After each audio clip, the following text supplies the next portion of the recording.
Hi everyone, and welcome to the very first in the series of 3 for Mental Health Awareness Week. This session is specifically about mental health awareness in the workplace. We've got an amazing panel for you today. We'll get them introduced in a second, but just to give you kind of an overview of the format, it's going to be reasonably open. We've got a load of questions that kind of we've got set already, and obviously the conversation will probably digress, but it will last between 45 minutes and an hour. It would be great if you've got any questions at all that you'd like to put into the chat. We're monitoring it. We'll try to ask as many as we possibly can. But without further ado, I suppose let's kind of get meeting our guest panelists. And let's start with Roxy. Roxy, tell us about yourself. Hello, so I'm Roxanne McCarthy. I work for an online retailer called Studio. I am a I like to see myself as like an advocate of mental health and wellbeing. I have had my own journeys with mental health.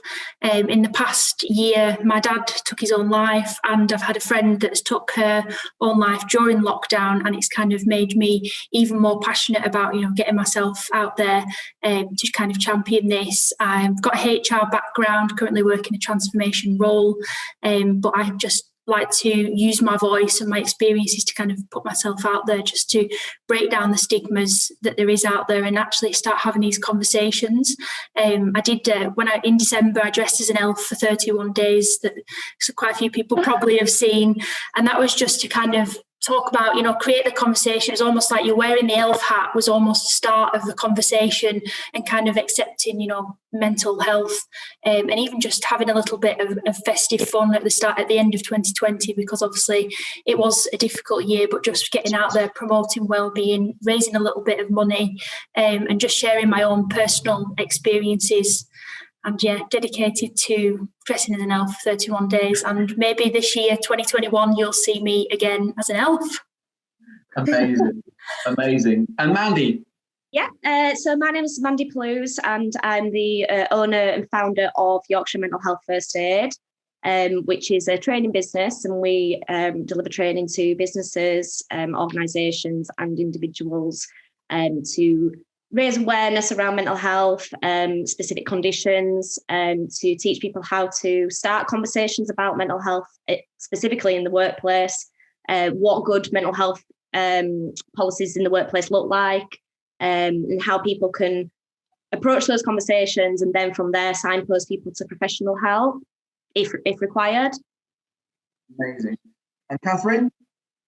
Hi, I'm Catherine. I'm head of keeping people happy at Ella's Kitchen, and I'm also a mental health first aider as well. So my role at Ella's really is about creating a really fantastic working environment, and one of my passions is to make sure that includes people really being themselves, which means being able to bring mental health issues, whether that's something that's been diagnosed or having an off day, into their own working lives, and to be able to find some kind of support and encouragement from the people around them, whether that's managers, leaders, or a buddy and somebody they're working with.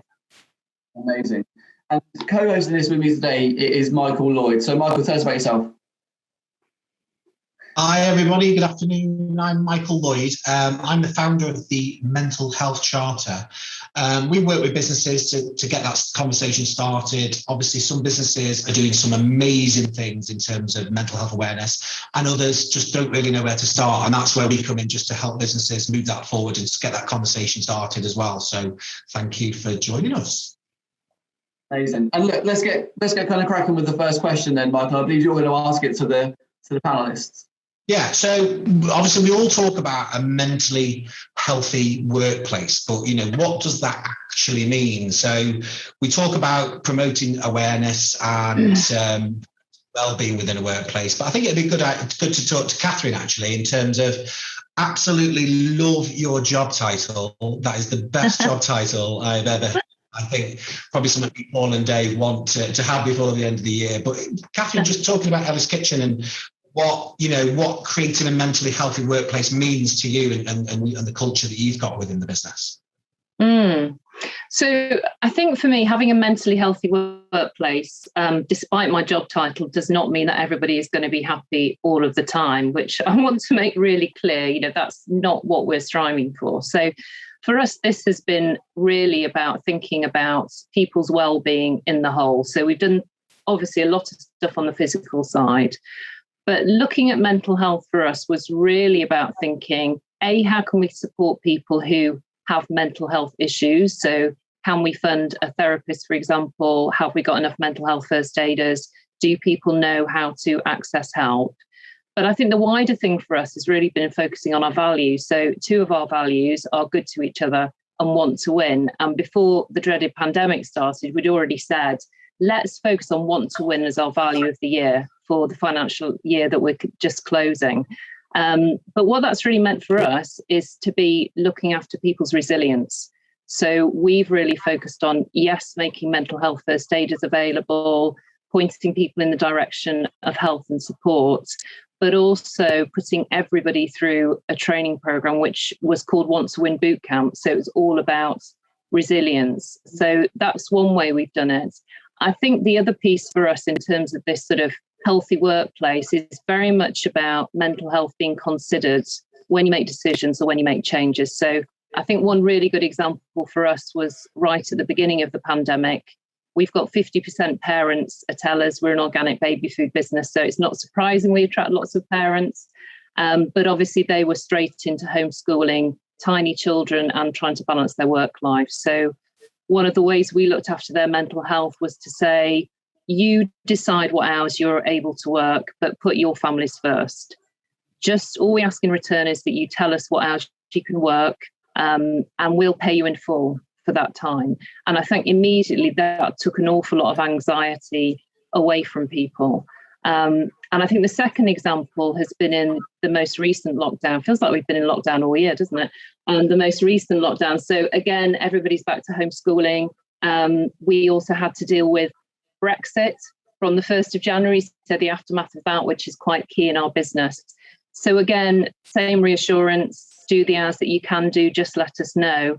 But we realised we'd forgotten something in the first lockdown, which was really thinking about how are we going to resource all of those things that we're still doing, but we haven't got the people to do. So this time, as well as the reassurance, we said, we're going to look at what projects can we stop to enable people to genuinely spend time with their children and not to be totally stressed out.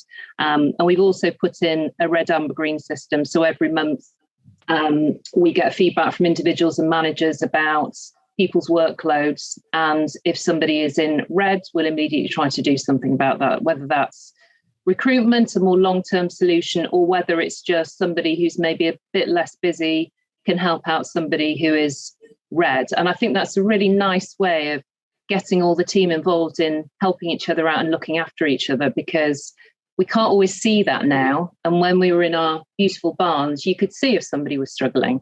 So having a system like that, I think, has just helped us look out for each other and our mental health. So that's just a few examples of what I think goes into making a mentally healthy workplace. That's brilliant, Catherine. Absolutely fantastic. I think what's important out of that is like the no one size fits all. And it's about, there's no right or wrong way, doing something to see if it works. And the traffic light system is absolutely brilliant, really, really good. Mandy, what's your sort of thoughts on a mentally healthy workplace? Yeah, I was just going to say in response to Catherine there, we pretty much just said it, Michael. I think the key thing for me is that it's not all about just doing one thing. It's not all about placing the responsibility entirely on the employer or the individual. I think that there's, a bit of both needs to be, it's a bit of a trial and error. Some things might work for some businesses and might not work for others. And I think from my perspective, obviously I provide training, but training is kind of a really good starting point. It shouldn't be the be all and end all of your mental health policy within a workplace. Once you've got people that are trained, you've obviously got a lot more eyes on the ground that can see what's going on. So that it's a really positive step. But what I kind of want people to take away from this is that there are a number of things, as Catherine's just pointed out there, that can be done. And mainly it focuses around listening to what people want and need.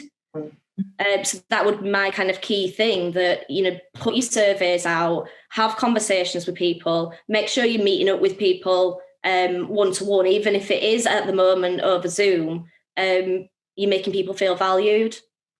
Yeah, brilliant, Mandy. I think the key there, like you're saying, is giving your employees a voice, giving them that platform that actually involves them, rather than it just being a policy that we all have within our businesses, actually making that come to life as well. So thank you for that. It's really good.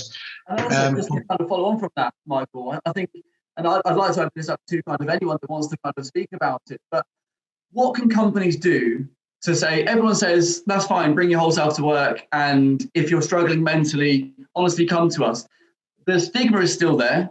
I think that's pretty evident and well known. So what can companies do? And in your experience, what have you had experience of, be that either yourself or be that with your colleagues and companies you've worked with or for? But what can companies do to genuinely make sure that employees do feel that they can bring them whole selves to work? And as Catherine, you said earlier on, if you're having a bad day or if it's a longer term perhaps kind of mental health issue, what can companies do to genuinely make employees feel comfortable? I've got another quick comment on that, actually, just to add before I let Roxanne speak. The other thing that's been very important for us in opening the gates and making sure the stigma is reduced has been our leadership team. So all of us obviously have had our own kind of ups and downs over the year. So we have all communicated that either through a monthly video that we all do about something we're passionate about, or a weekly video, which is a summary of our little huddle, our management meeting, or just, you know, whenever we get an opportunity to talk about it, we will share maybe where things are not going quite so well for us. And I think that has started to encourage people to feel that it's okay to talk about it. And that's such a really simple, cheap, completely free way of getting people feeling safe to open up, I think. Yeah, I think that leads in nicely to what we did at Studio. We had mental health and wellbeing forums that we ran throughout the pandemic, and we've continued them because they have been really, really, really useful. I think just getting a group of people together, you know, and it's welcome. Anybody can kind of come into these forums and just sharing experiences of mental health struggles. And you sit there and you think, oh, but maybe it's not only me. And then, you know, you're creating those connections with, because obviously you speak to the same people probably in your work day that you kind of speak to every day, and you might not feel necessarily comfortable to actually say, you know, I'm struggling, but then there's a people, you know, in a room, in a forum, and you kind of just being open and honest and actually stepping back and thinking, wow, it's not just me. So I think a lot of times with mental health problems, you do think, you know, it is just me, but when you're in the working environment and you're different people from different departments, it's really nice and refreshing to have those conversations and that like safe space to talk, you know, about your problems. So that's worked really well for us. Just on that, Roxy, you kind of were very open at the very beginning in your intro about what you've experienced over the last kind of 12 months, 18 months or so. Is there anything, because I mean, that must have been such a horrible and horrific kind of time that you went through. You can't just forget how you're feeling one day or 1 hour and go into work and do the same amount of work. It's just not possible. So how open and kind of caring and how much did your company kind of help you when you'd experienced that? Yes, so I'm obviously, as you know, I'm quite an honest, open person anyway. I do have quite a good relationship with my management and leaders, and I do kind of openly talk to them about that. I think my, you know, kind of the journey that I've gone on is almost pushed me to talk about it, just so that people, you know, you're not on your own, you know, that I've been through things, my friends have been through things, and it's almost pushed me to, I mean, I'm a Samaritans volunteer now, which has been really like eye-opening to kind of be a part of, and it's pushed me to do that. But the support that I've had in the business has been great, because I think I still turn up every day and I get my work done, but I if I'm having a bad day, I'll just drop my manager a message and say, I'm feeling a bit off today. And he'll just say, do you know what, take yourself away, go for a walk, and, come back. And that's one thing I actually do religiously. Every 12 o'clock, I will go out. Well, not 12 o'clock today, because I'm here, but it will be afterwards. I will go out and I'll have a walk, even if it's just half an hour, because it just kind of breaks up, your morning from your afternoon. So if you're having a bad morning, you get out in the fresh air, rain or shine, clear your head, come back to your desk, and you sit here with kind of like a fresh outlook. So yeah, and I think my manager understanding that I need that kind of space, and even if he might prompt me at 11, just go for your walk, Roxy, come back, let me know if you need any support. And like with those forums, I've formed connections with people that I would not necessarily have formed connections with, and they've been there to support me as well. So, so we might be talking about buddies later, but kind of it's like informal buddying with different people across the business on more of like a wellbeing point of view. And yeah, hope that answers your question, Paul. Yeah, absolutely. And everything's kind of interlinked, isn't it? When it comes down to kind of mental health, you kind of then look at the wellbeing side of things. You look at the financial aspect of everything, and the financial woes of, and kind of the position of people tends to then have an impact on somebody's mental health.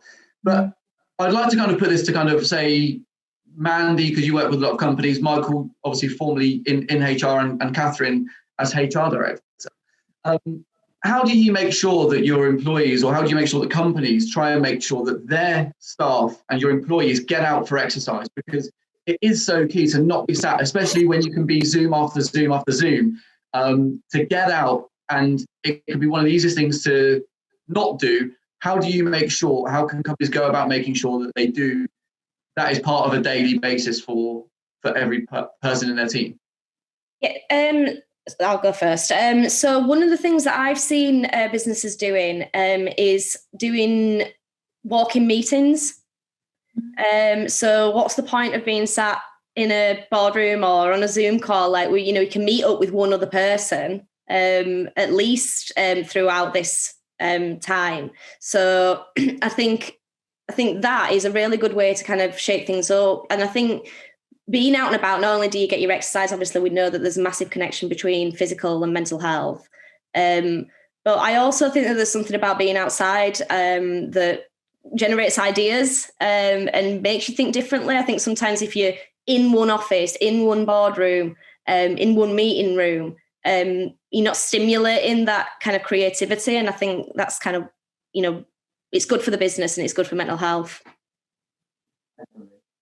And I think it was just some of the businesses we've been working with have created things like picnic areas. So instead of that formal canteen type scenario, they've created sort of picnics, really nice. I want to go really nice, comfy areas where the staff can go at lunchtime and actually sit on the rug and have a bit of a picnic with other team members as well, because it really just engages that. It's not just pop into the shop to get a sandwich. Actually, let's all work together. Let's all talk to each other. And actually, we're outside in nature, and we talk about connecting with nature this week. And it's really important. Every business can do something, and it's just about trying those things. And some things will work for some businesses, and some things won't. But it's about trying and not being direct with it, and getting that conversation started. So if it means that actually managers have to encourage their staff to leave their desks when it's their contractual lunch time, some businesses will close for about half an hour or hour to make it clear that actually we're closed. So there's lots of different things that you can do, and it's just about trying them. Speak again, giving your employees a voice of what they feel would be beneficial as well in terms of how they can help with their well-being as well. So it's really real positive things coming out of this week as well. Just say something on the exercise. So I know obviously we're working from home at the moment, but when we were in the office, I set up some walking groups. So it was like, we called it Monday mooching or Wednesday walks. And, we'd meet in reception at a certain time, because it was just even simple things like people didn't know where to go, where the routes were. So they didn't know, I might go and they might get lost and I might be over my lunch period. So we just showed people the routes. We said, right, we'll go on this one day and this is half an hour. This one's 40 minutes. This one's 10 minutes, and just showed them done the route. And then people started connecting in the walking groups. And then they said, they kind of got on and they said, we'll do, I can't walk at 12 o'clock, but we could do, 12:30 one day. So just giving those opportunities to colleagues, because sometimes if it's there, you'll kind of go. Because the reason I started walking was that one of my friends who's very regimented in his, we were going to walk every day. He would come and get me at 12 o'clock and he'd say, so why can't you come today? And I'd say, I'm busy in a meeting. He said, I think you need to, speak to your manager and have that break. And actually I thought, I probably should. I should have that break every day. And then I just got in that routine of 12 o'clock, getting up, going outside. So just if the opportunities are there for people, they might take them up. Yeah, can I just add something as well? I don't know whether many people know about this, but there's a organisation that's focused around kind of mental health and running called Run Talk Run.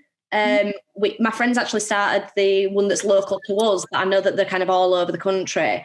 And basically the idea is that it's a 5K run, but it's less about the running and more about the talking. So you can stop, like people can walk if they want, if they need to have a chat. People can, the ones that are at the front will do this thing called swanning. So they'll run ahead and then come back around and join the people at the back so nobody's left behind. It's a really good thing that's kind of going on in the community, that it would be as simple as kind of advertising that within the workplace and say, did you know that this is going on locally? And there's loads of things like that going on locally. Yeah, nice. I think from our point of view, very similar things. So we're officially based in some really gorgeous barns in Henley, and we've got lots of countryside around us. So we already had a culture of going out for walks, going for bike rides, going running, and people would get together to do that. So some of the habits were there, but we've really tried to encourage that. So as you guys were saying, the kind of walking one-to-ones, and now in slightly bigger groups where you can just get outside. We've also made our yoga classes online and our boot camp online as well. And I think one of the really key things for us has been about flexibility.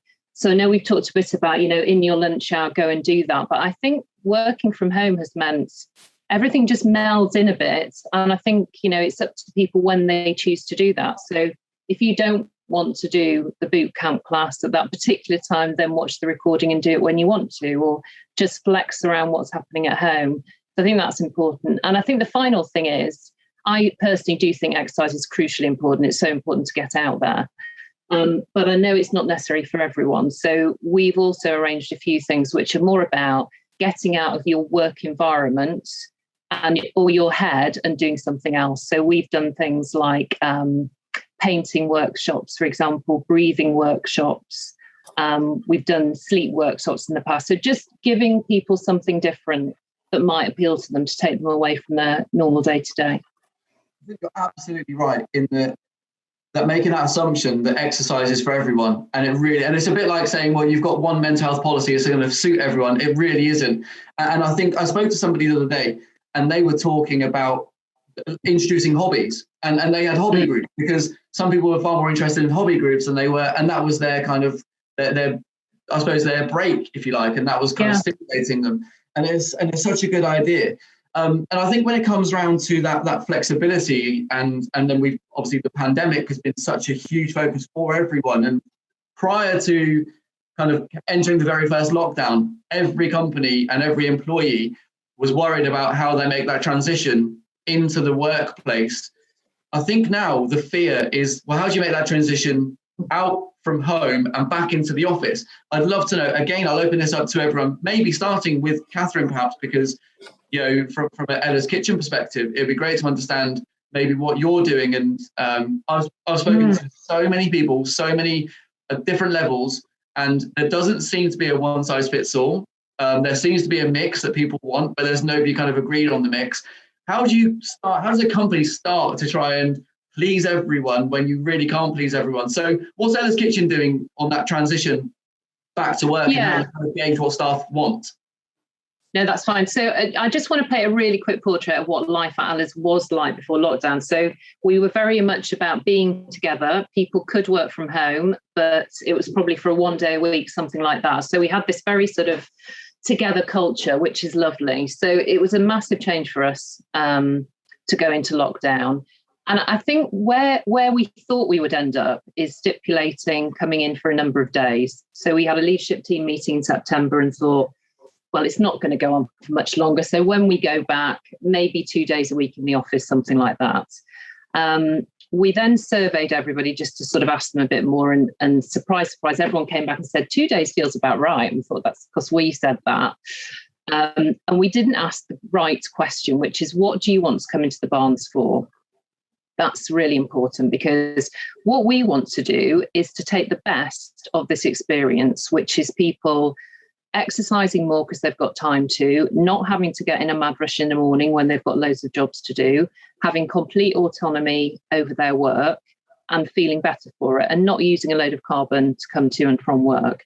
So how can we take the best of that, but also the best of the Ella's culture, which is about this creative, collaborative, supportive team atmosphere, which works really well face to face.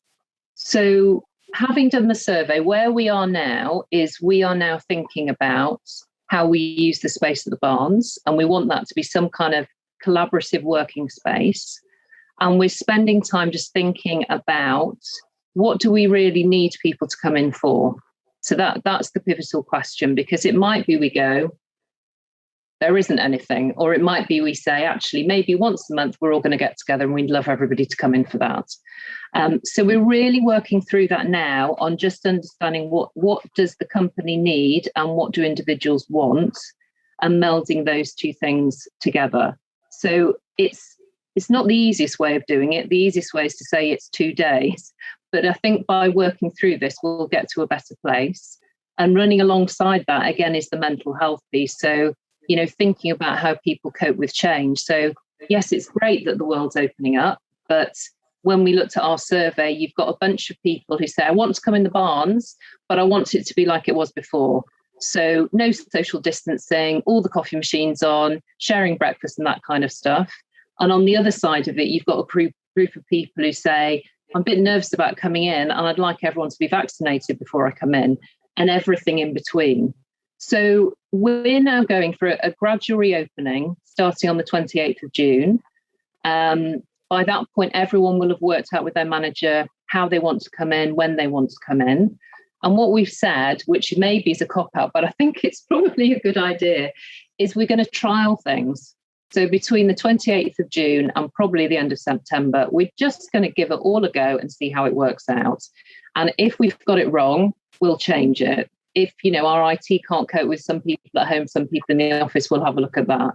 If people have kind of committed with their manager to a working pattern that doesn't work, that's fine, you can change it. So I think that's the best advice I can give, because I can't hand on heart say, oh, I've got the answer, because I don't think any of us know. So I'm all for just giving it a go and trialing something. Amazing. Roxy, Mandy, anything to kind of add to that in terms of that transition? Ella's sounds like an amazing place to work, and they are so lucky to have you doing so much to really support people. And I honestly, I can't fault what you've just said in any way. I think you're doing exactly the right thing. So hooray. Reassuring, thank you. It's good because people hear that and then, you know, they might take that on board themselves. So, and I think that's fantastic. Well done. I think it was just to say as well, Catherine, that was really, really refreshing to hear, because I think people just think it's a simple option of let's go back to where we were. But actually, you've just probably described nearly 50 things that you've got to weigh up, you know, in terms of the people that want to go back, the people that don't want to go back, the anxious people who, you know, are getting a little bit anxious about it. But you've also got to think about social distancing. There's an awful lot there to actually really think about. So well done to you to put it all together so nicely there. That was brilliant. Really good. I think also the really key thing to say is that, you know, we're hopefully going to be giving some kind of advice or some guidance or some suggestions to businesses, and it's really important to highlight that no company is going to get this right first time. And I think, Catherine, what you mentioned about kind of just trialing a few things out to say, well, what does work and what doesn't work, and over time you come to something that hopefully suits the majority. And that for me seems like the most kind of sensible way to kind of look at doing things. And I think moving on, over the last couple of weeks, I've spoken to more and more people that have spoken about kind of having a buddy system. And it really got me thinking about, I love the idea of a buddy system, and I think that I can really see the benefits of doing it. I'd like to kind of pose to you, ultimately the end question is, how can companies set up a good buddy system? But my fear was, well, let's say that Dave and I were buddying up, and Dave comes to me on a Friday. I'm not mental health first aid trained, and he's come to me to say that he was struggling with mental health. Where would I go thereafter to say kind of, well, okay, Dave's expressed his fears to me, or his concerns, or how he's feeling. Would kind of the next route for me to be to go to HR, to a senior leader? What about the effect that may have on my mental health? Because I'm sure that so many companies are looking into this buddy system, but it's really looking at every single aspect of it to try and make sure it's right. Has anyone got any thoughts on what does make a good buddy system, and the support structure that's there for both? And then where does that person that gets told a bit of information, where do they go thereafter? So I'll answer first if you want.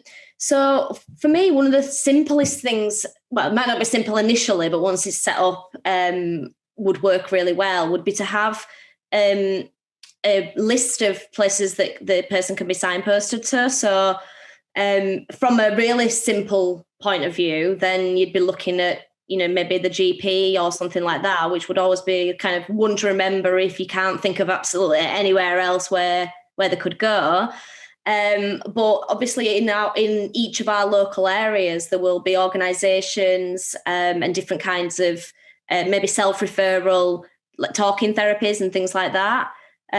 So if it was something where professional involvement was required, it might be good for a business to kind of collate a list of local organisations that might be able to support, and then that buddy would then know that they can go to the list and they can go through it, have a look at what might be suitable, and kind of suggest from there. If it was, say, maybe something that could be helped by self-care, for example, sort of having an understanding of, this is just mental health awareness in general, but having an understanding of the types of things that might help people. So if somebody came to you and said that they were struggling with sleep, for example, I was struggling with sleep a few months ago, and I discovered like sleep stories, which I found were distracting enough to take my mind off anything I was worried about. But they're read by people who have like the most relaxing voices you could possibly imagine. I don't think I've finished one yet, to be honest. That was one way that kind of helped me to drift off. And it might not be for everyone, but like we were talking about with the exercise, that might not be for everyone, but you can suggest things that might support somebody's ability to kind of take care of themselves, maybe while they get professional support at the same time. Yeah, definitely. So would you say that it wouldn't necessarily be down to the buddy that has been kind of told something, that buddy generally wouldn't kind of have to go and say something to that business? Or would it kind of tend to be like kind of a confidential nature? Or what do you think companies could try and, is there a process that's kind of been set up already that you're aware of? Is that for me? Yeah, just I suppose it's following on from the conversation, really. So taking that pressure off of that buddy, does the business become aware of the person that has expressed those mental health fears or concerns? I think people should always have an option about what's shared about them with an organisation. So if it's a buddy system and it's kind of done in an informal way, I think they should definitely have, it might be worth the buddy asking the question, would you like me to come with you to speak to HR? Would you like me to come with you to speak to your manager? So offering that support, but you certainly can't really be forcing anybody to share things that they don't want to share. No. In my opinion. Absolutely. Anyone else got anything to say on kind of the buddy system, Roxy? Yeah, I think a buddy system would be really good. I think they get quite complicated if, depending on the issues that are discussed. But I think just connecting people from different parts of the business, and just having sometimes, 10 minutes just to talk and offload to somebody else really could be beneficial to you. And obviously the person on the other side, receiving that information, they've always got, at Studio, we've got mental health first aiders available. So, if they needed to offload, something was troubling them and they needed to offload, they could always go to mental health first aiders. Because I know as a Samaritan, we do have, like, every time you come off your calls, you have a debrief with a leader or someone trained, just so, if anything is troubling you, you can just get that off, and sometimes you just need to talk about it yourself, and then you can kind of move on from it. Guess it just depends on the conversations that you have, but connecting more people is always going to be a benefit to a business, I believe. Catherine, anything else on that, or? Yeah, I think it's important to have other avenues. So the way that we set up our buddy program was as a result of the resilience training I mentioned. And that meant it was a little bit more kind of defined in a way, because you were talking about things that you'd covered in the modules that you've done. So it's sort of mutual sharing and chatting thing. But I'm just thinking now, oh gosh, maybe we didn't set them up specifically enough, actually, thinking about confidentiality and stuff.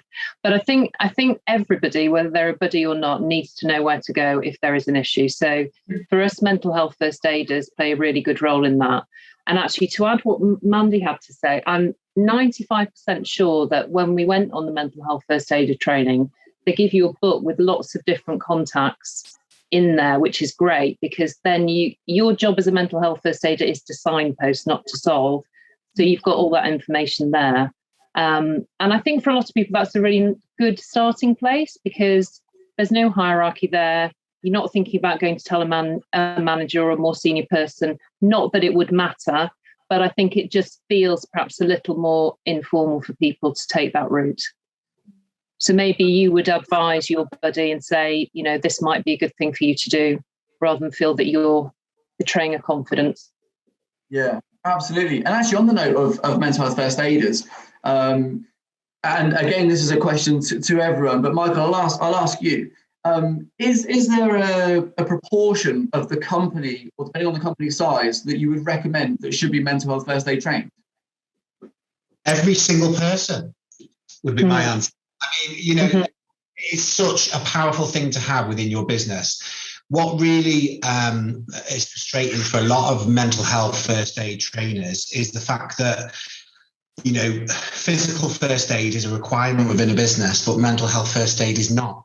Yeah. And there's lots of questions going on about changing that at the moment. Fantastic, because the more we can do, I think, especially now due to the pandemic and everybody started to talk about mental health a lot more, there's still a long way to go with it.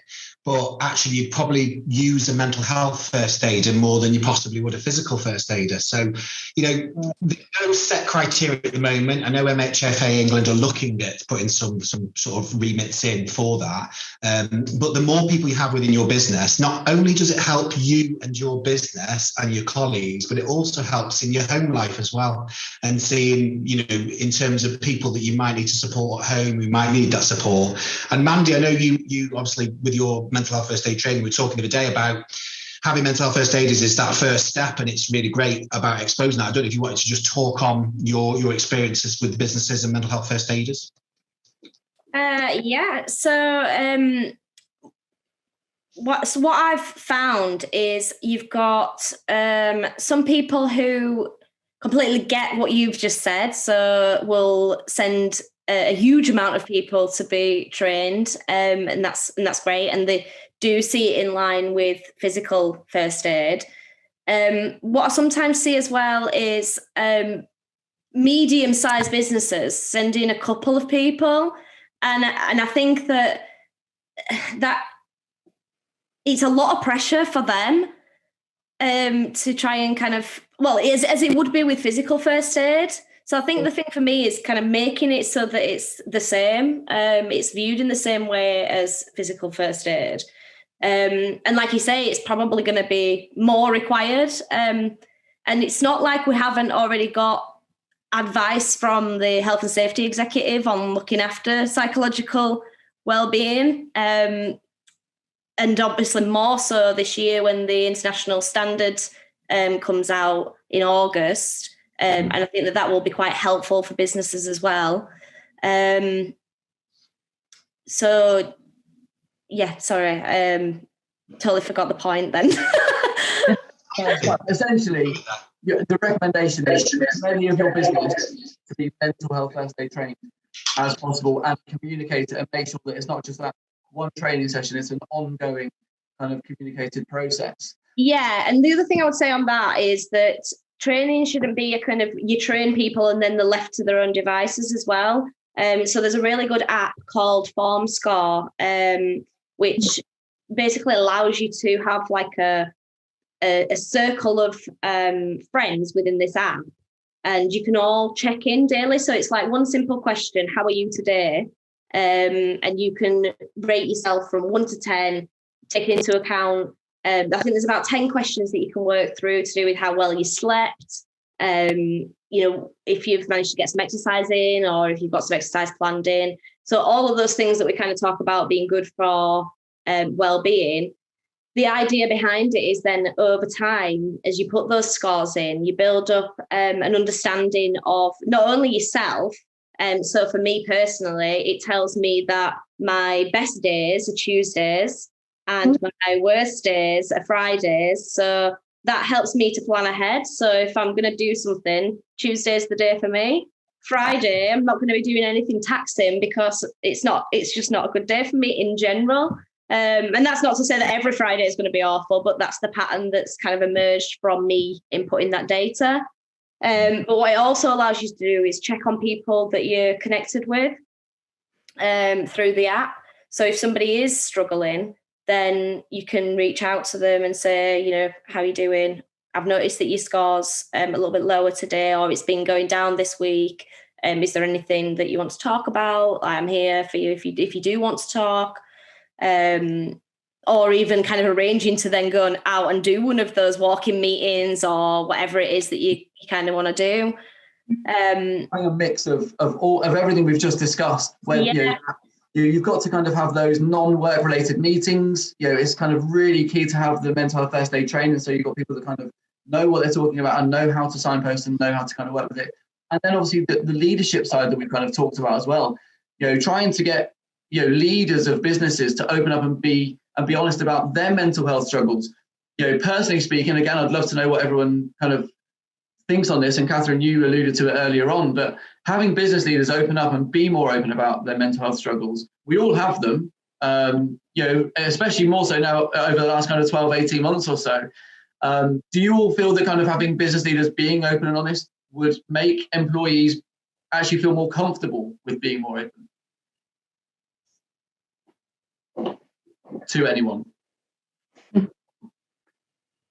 Yeah, I was just going to say, I was on a call the other day with one of our clients, and it was a session about bringing your whole self to work, but it was actually led by the CEOs and leaders of that business. And it was so fantastic to see them just be very direct and just talk about their own mental health for their employees to listen to.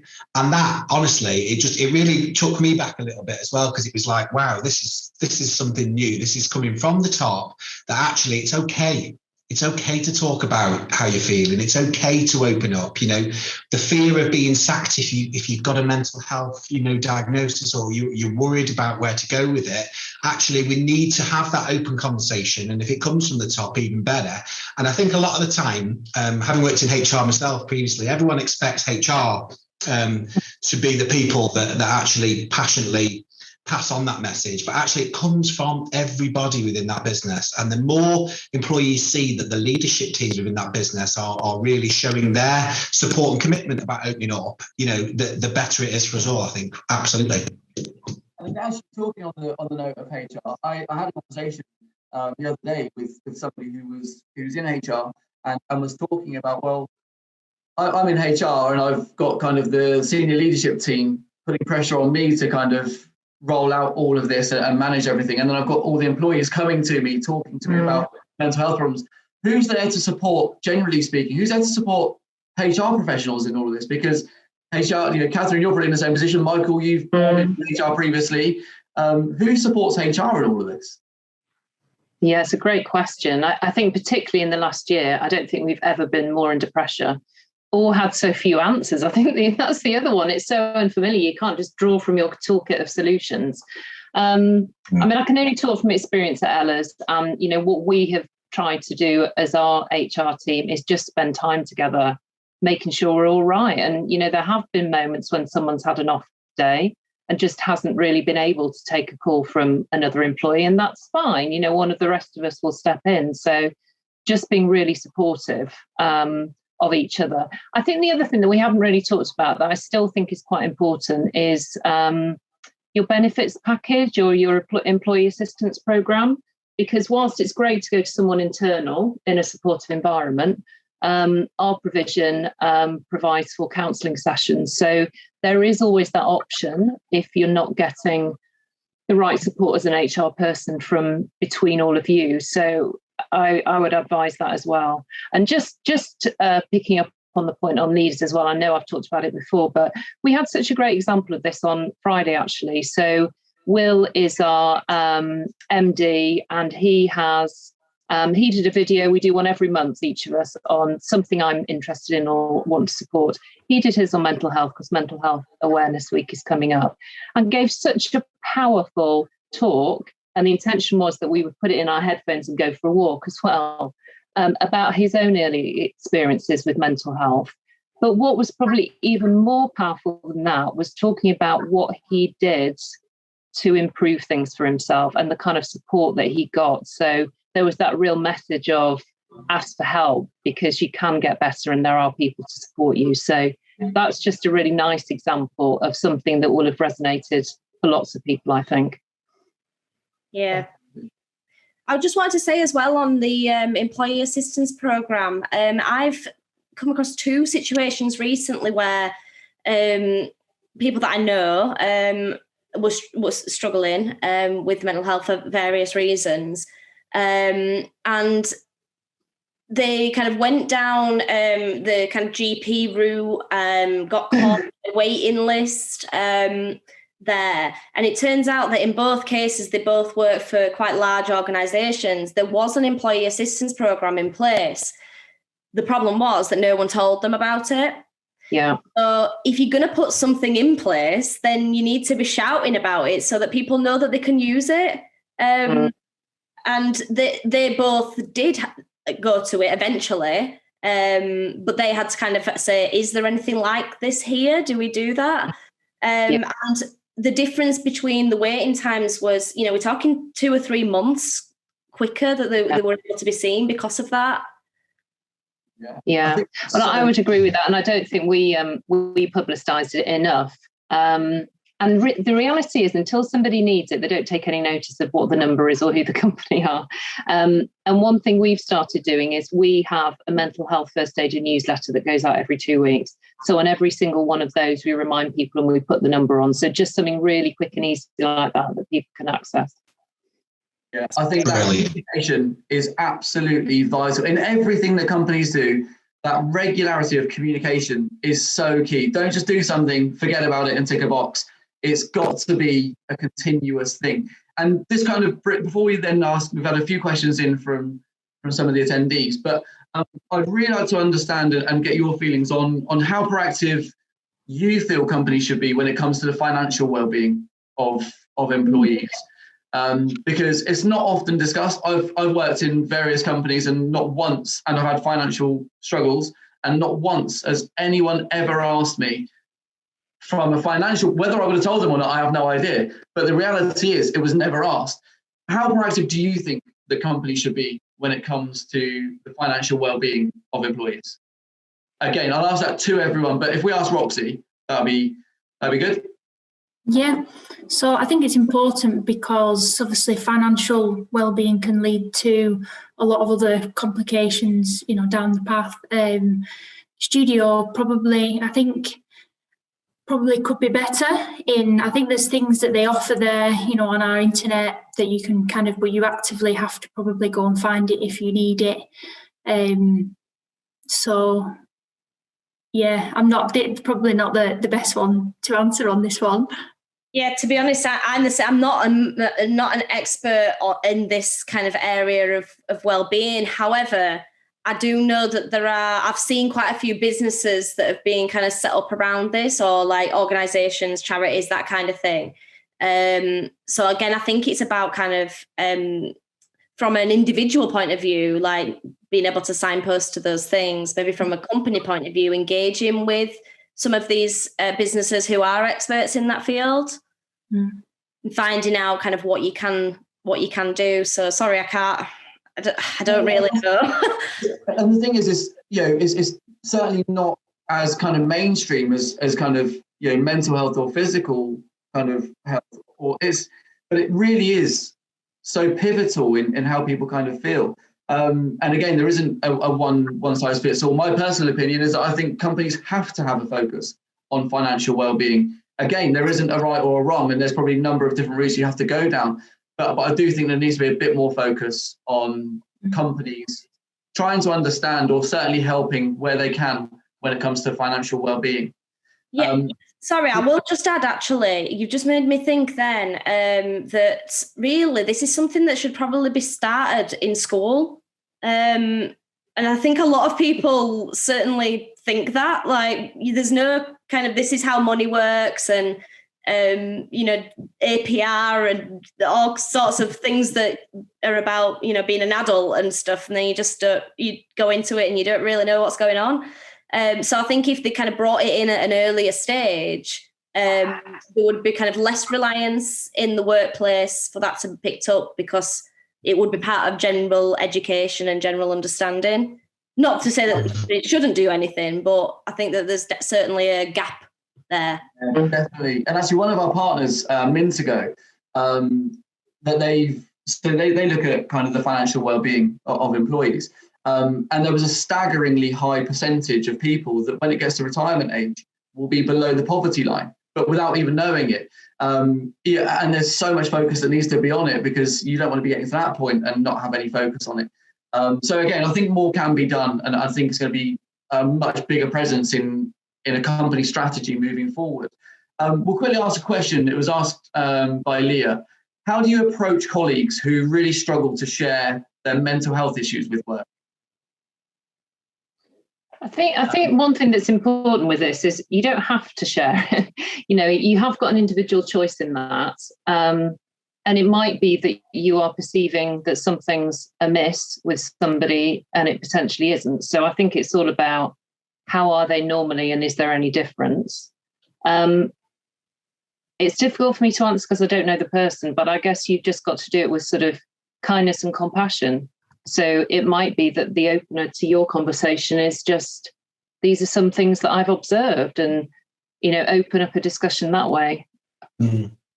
Yeah, and I think it's also, thinking about, is it the right place? Is it the right time? Are you in a safe place to talk to this person? Because if you approach them at the desk of everybody there, they may not feel like they want to open up. Whereas if you give them a space, going for a walk or doing something and then asking those questions, then you might be surprised what they may open up with as well in terms of how they're feeling.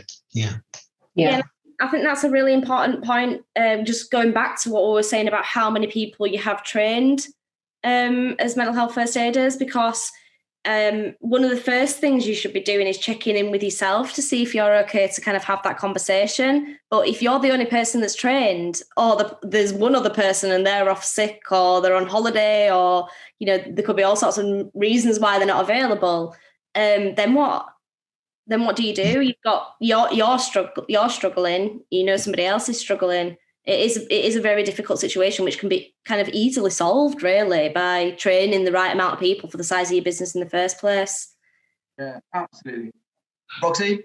Yeah, I would also add as well, because I've done my suicide prevention training, which is something that sits alongside mental health first aiders. Maybe that could be something that companies could also bring in, to have someone who is confident and trained to have those conversations about suicide, because mental health problems sometimes get really serious, and having somebody who is trained to have those more more difficult conversations actually might be good for a business to have some people Yeah, definitely. I think the other thing I'd add, though, is I think you've got to be really careful of not overstepping the boundaries of your expertise.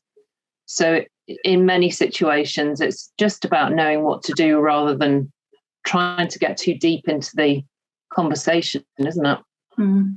It is. And it is anything around mental health is always going to be a sensitive subject. And I think the really important thing is try and get people to open up, like you say, spotting when your colleagues or even your friends might not be themselves, but also getting employers to just really own it and really make sure that there is that open and that environment where people feel like they can be themselves without that fear of consequence or that fear of judgment or that fear of, well, will I get that promotion in the future? And we've all got so much to do on it. And before we kind of go, I would like everyone, including our guests, just to get out their phones. We're going to be doing a Menti. I will share my screen. We're going to be doing a Menti little survey. So just go onto your browser. You don't need to download anything. Just go onto menti.com and it will come up. When you've got that up on your phones, there's a code at the top, which is 1869 6533. Now, on some of them, you've got one option. Some of them are free text, and be open, be honest. You can put in there either 2, 3, or 4. But the first question is, how are you feeling today? And I didn't put in the code. For me personally, I'm actually feeling okay at the moment. I had a good weekend, and I think I've got a good week ahead, so I'm doing okay. And what I would like to stress is, if there is anyone that would really love to speak, myself, Michael, Lloyd, Mandy, we're all here. Please do get in touch with us. This is an anonymous survey, so we can't see who's putting in these answers. But I would really like to stress that we are here, and do just get in touch with us. We'll be sending across an email shortly afterwards with a couple of phone numbers on it, a couple of contact email addresses. So do get in touch if you'd like to have a chat. So the next one is, generally people are feeling good, which is really good. So the next question is, would you ever discuss your mental health at an interview? And if I'm being honest, I don't think I probably would. I think that I would be fearful of how that person may judge me or that company without knowing them too well. But I do think there's something that companies could definitely be more open about when it comes to the interviewing process. Do you feel that, again, we've discussed this on the panel, but I'd love to know what everyone else thinks. Do you feel that if a senior person within a business was honest about their mental health, that you would be more open to? Certainly for me, that would be a yes. I'll give it another couple of seconds and then go on to the next slide. Has your mental health ever been affected by your financial situation? I know that mine definitely has. I just mentioned it.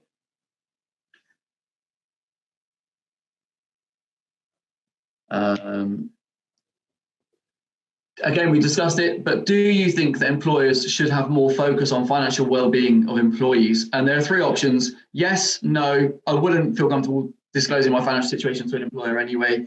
But my opinion is most definitely yes.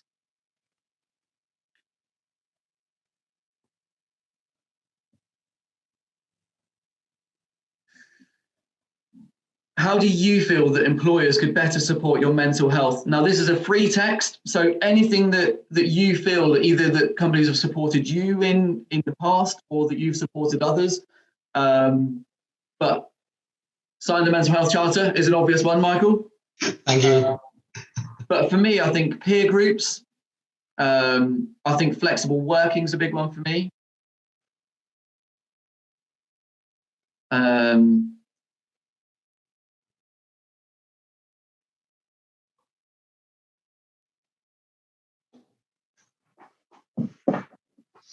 I love that, cuddling. Oh. Oh. Exactly. A socially distant cuddle right now, though. Clear communication is a really good one. one-to-one conversations. Take the conversations. It's so important. If just taking 10 minutes out of your day to have a conversation that doesn't center around work is really, really important.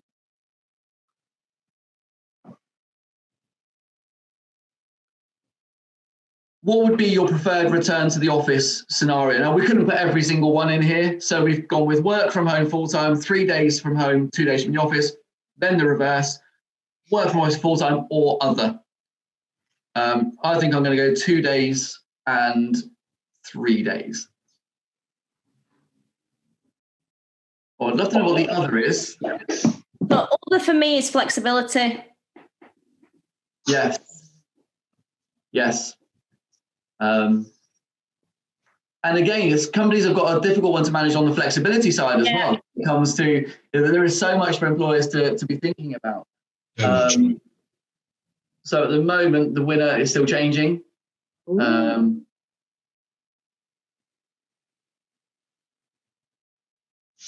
Right. What would be, and again, this is something that Catherine kind of alluded to earlier, what would be the main reason or reasons for actually that you want to return to the office? Because that's such a good question. Hope you don't mind me using it, Catherine. Not at all.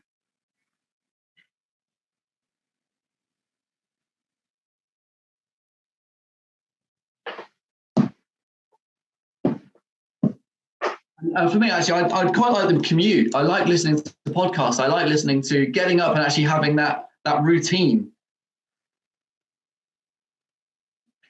So collaboration, less distractions. I was going to put in here, get away from my dog. A bit mean. Separate work from home. I think human interaction is going to be a big one for a lot of people. And then finally, so for every single webinar that we do, we support B1G1, who support over 500 charity projects across the globe. They're all linked to the UN Sustainable Development Goals. So we just love for you to choose either access to life-saving water in India for a month, 1 month worth of medical support to kids in Malawi, 1 month of food supplies to children in crisis in Nepal.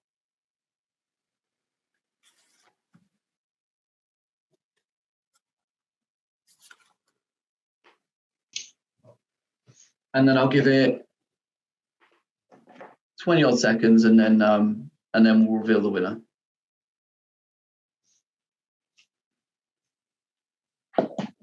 And the winner is access to life-saving water. So we'll make that donation at some point today. I suppose all that's left is to say a massive thank you to every guest panelist. Thank you to the attendees that asked the questions. Apologies if we didn't get through them all.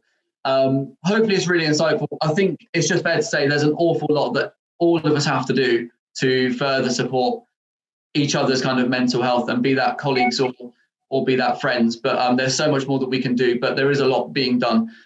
So if you've got any questions afterwards, get in touch with us. But thank you ever so much, everyone, and have a great rest of the week. Thank you. Thank you. Bye. Thanks. Bye.